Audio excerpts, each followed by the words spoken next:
You're offered a leadership role, but you doubt your readiness. What should you do?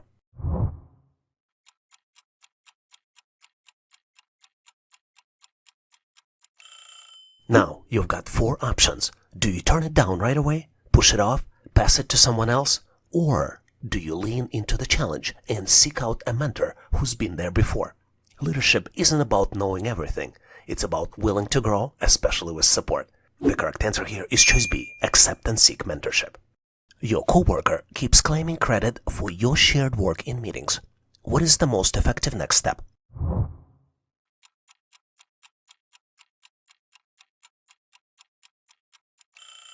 Let's break it down. Calling them out or confronting them mid-meeting can look unprofessional. Saying nothing allows the problem to keep growing. Smart move, schedule a private meeting with your manager. It's not about complaining, it's about giving context, protecting your contributions, and asking for guidance on how to handle the situation moving forward. So the correct answer here is choice B. Your manager asks for feedback on your policy, but you don't think it works. What is your best way to respond?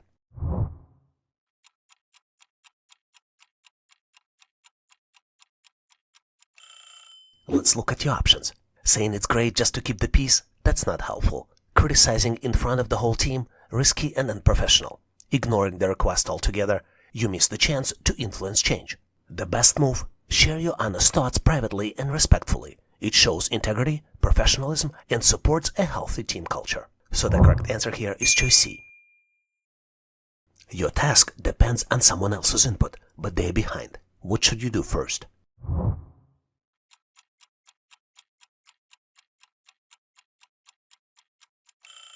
Well, the deadlines are tight, but your teammate hasn't sent what you need. Should you push ahead alone? Wait it out? Escalate the issue? Let's think like a leader. Finishing your part without them risks errors. Waiting wastes time. And complaining? Not a great first step. The smart move, follow up politely and ask for a timeline. It keeps things respectful and gets progress back on track. So the correct answer here is choice C. You're praised for a project that took the whole team to pull off. What's the best way to respond?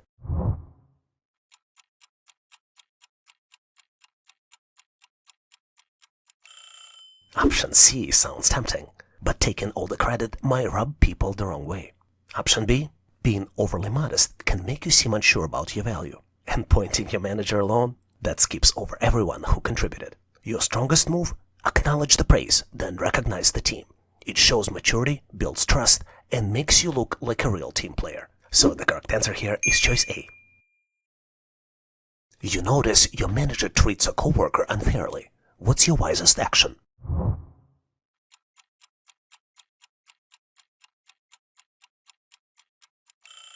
Now, pause for a moment. This is a delicate situation. Do you confront the manager in public? Keep it to yourself? Spread the word? Each option carries weight. But what leads to the best outcome? Let's think strategically. Calling out your manager may escalate the conflict. Telling others can quickly turn into the gossip. And doing nothing, that sends the wrong message. The wisest move? Support your coworker privately and guide them toward HR. This encourages fairness, preserves professionalism, and avoids unnecessary confrontation.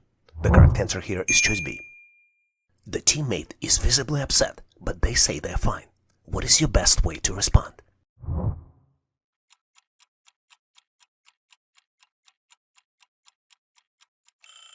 You notice something's off, but they're saying, I'm fine. Do you push them? Tell the team? Say nothing at all? This is where the emotional intelligence shines. Pushing too hard can feel invasive. Public announcement? Embarrassing. Doing nothing? Cold. The best response? Quiet empathy. I think the correct answer here is choice B. That shows care and maturity, exactly what great teammates do. You're closing on a major deadline, but one teammate has gone radio silent. What should you do?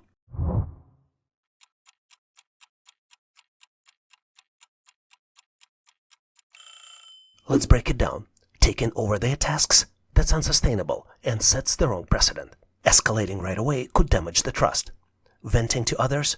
Not helpful and definitely not professional. Your strongest move? Reach out directly and offer support. It shows leadership, opens the door for a solution, and keeps the project and the relationship on track.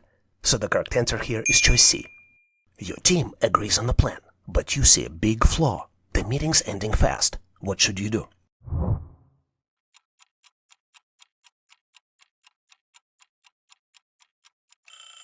Going with the flow might seem easy, but what if no one else spotted the risk? Stepping back or sending an email later? You will miss the chance to influence the outcome. Your best move, speak up respectfully while the group is still together. It shows courage, collaboration, and might even save the team from costly mistake. So the correct answer here is choice B. You overhear a teammate sharing confidential details with someone outside the project. What should you do?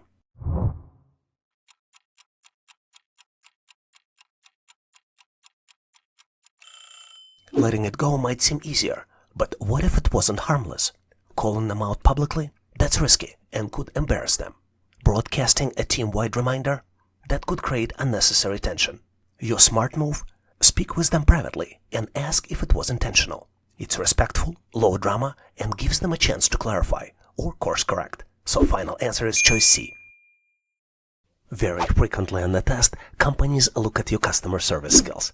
This is one of these types of questions. You work as a CSR and need to help troubleshoot internet connectivity. What is the best approach to troubleshoot slow internet speeds for a customer? You're presented with 4 choices and you need to select one. Choice A. Ask the customer to restart their modem and transfer to technical support if issue persists. Choice B. Ask the customer to restart their computer and transfer to technical support if issue persists. Choice C. Ask the customer to check their internet connection and transfer to technical support if the issue persists. And last but not least, choice D, walk the customer through the thorough troubleshooting process, including resetting the modem and computer, checking cables and connections, and testing the internet speeds. Take a close look to see if you can come up with the answer. If you need to pause this video, feel free to do this to reread the answers and select the correct one. On my end, I'm moving forward to share with you my version of the answer. And obviously, if you have a better way to solve it or have a different important considerations, please make sure to bring them up in comments. I believe the correct answer here is choice D. To remind you, in choice D, you would need to walk the customer through a thorough troubleshooting process, including resetting the modem and computer, checking cables and connections, and testing the internet speeds. Only this approach shows your commitment to providing excellent customer service and may even resolve the issue without need for technical support transfer. One important thing to note, the original question is kind of convoluted and it uses the acronyms. Just to clarify for you, CSR stands for Customer Service Representative. And now let's look at the incorrect choices, choices A, B, and C, to see why they are incorrect. I think those options are incorrect because they only involved asking the customer to perform a single action and then transferring them to technical support. This approach may not resolve the issue and it may result in the customer having to wait longer for the resolution. Did you come up with the different answer? If you did, please make sure to post your answer, considerations, and thought process in comments. Here's a very interesting question to determine how well you can work with others. You need to determine what is the best way to schedule a meeting with the client who is based in a different time zone and has limited availability. You need to select out of 4 possible choices. Choice A. Schedule the meeting without considering the client's time zone. Choice B. Email the client with several date and time options without specifying the time zone. Choice C. Check the client's time zone and suggest several date and time options that work for both the client and your manager. And last but not least, choice D. Schedule the meeting during your manager's preferred time slot without considering the client's availability or time zone. Take a close look to see if you can select the right answer. And I'm moving forward to share with you my version of the answer. And obviously, if you have a better way to solve it, please make sure to post in comments. I believe the correct answer here is choice C. Option C is the best choice because it takes into consideration the client's availability and time zone. There are 2 stakeholders in this action, your manager and your client. And you need to check the time zone and suggest several date and time options that work for both the client and your manager. This will ensure that the meeting is scheduled at a convenient time for both parties, and this minimizes the risk of confusion and miscommunication. Let's also look at other options to determine why they might be incorrect. Let's look at option A. It is wrong because it ignores the client's time zone, which will lead to scheduling conflicts. Option B is also incorrect because it does not specify the time zone, which can cause confusion and miscommunication. And last but not least, option D is incorrect as well because it disregards the client's availability and time zone, which can lead to scheduling conflicts and damage the company's reputation. When you solved this challenge on your own, did you come up with the different answer? If this is the case, please make sure to post your answer and solution in comments. Here's a very interesting question on how to provide recommendation to your manager for the new product line. Your manager wants you to provide a recommendation on whether to continue investing in the new product line based on your analysis of the sales data. What is the best approach to analyze the sales data and provide the recommendation? You're presented with 4 different choices. Let's look at each one of them. Choice A. Conduct a simple analysis of the sales data and provide recommendation based on initial findings. Choice B. Conduct a comprehensive analysis of the sales data, including market trends and competitor data. Provide a recommendation based on your findings. Choice C. Provide a recommendation based on personal opinion and expertise without conducting any analysis of the sales data. And last but not least, choice D. Provide a recommendation based on the sales data from a similar product line without analyzing the sales data for the new product line. Take a close look to see if you can select the correct answer. Are you ready? Ready or not, I am moving forward to share with you my version of the answer. And obviously, if you have a better way to solve it, please make sure to post in comments. I think the correct answer here is choice B. In choice B, you need to conduct a comprehensive analysis of the sales data, including market trends and competitor data. Provide a recommendation based on your findings. I think this choice is correct because it allows you to provide a thorough understanding of the sales data, ensuring more accurate and informed recommendation. Conducting a comprehensive analysis of the sales data is essential in making an informed decision for your manager. Let's also look at the incorrect choices to determine why they are incorrect. Option A is too simplistic and can get the result in an incomplete assessment of the sales data. Option C is unreliable and can be seen as unprofessional since it's based on personal opinion and experience without any supporting data. And last but not least, choice D is not recommended since it involves using sales data from a similar product line, which may not be relevant to the new product line. Was your answer different? If it was, please make sure to post your answer and solution in comments. Here's the very interesting question to determine your personality. You just arrived at the corporate event. You do not see anyone you know there. What would you do? You need to select all that apply out of the 4 different choices. Choice A. Observe others. Wait for people you know to arrive. Choice B. Approach people you don't know and introduce yourself. Choice C. Temporarily leave the event and come back later. Choice D. Check your itinerary to ensure you're at the right place. Take a close look to see if you can come up with the right answer. So you can always pause this video to determine the answer that you would want to choose. Are you ready? I am moving forward to share with you my version of the solution. And obviously, if you have a better way to answer and have different recommendations, feel free to share in comments. I believe that in this question, you are being tested on whether you're a good team player. Work environments are very collaborative, and companies are looking to hire people that work well with others. There are no easy ways to determine if a candidate is a good team player. For example, recruiters do not screen for quality candidates, but mostly focus on technical skills and try to submit as many candidates as possible to increase their chances. More than 50% of resumes contain lies. Non-team players hype their resumes to look like A players. Questions on behavioral interview are not very revealing. References checks are generally worthless. This is why companies ask questions on the test that might help them to determine the right candidate. During the assessment tests, companies look for essential traits for the team players. They typically look if the candidate is social, if candidate adapts easily to difficult situations, if candidate tackles challenges with enthusiasm, and whether potential employee is a creative problem solver. They also look for the red flags. And typically, red flags are that the candidate likes working solo, doesn't take initiative, and maintains a status quo.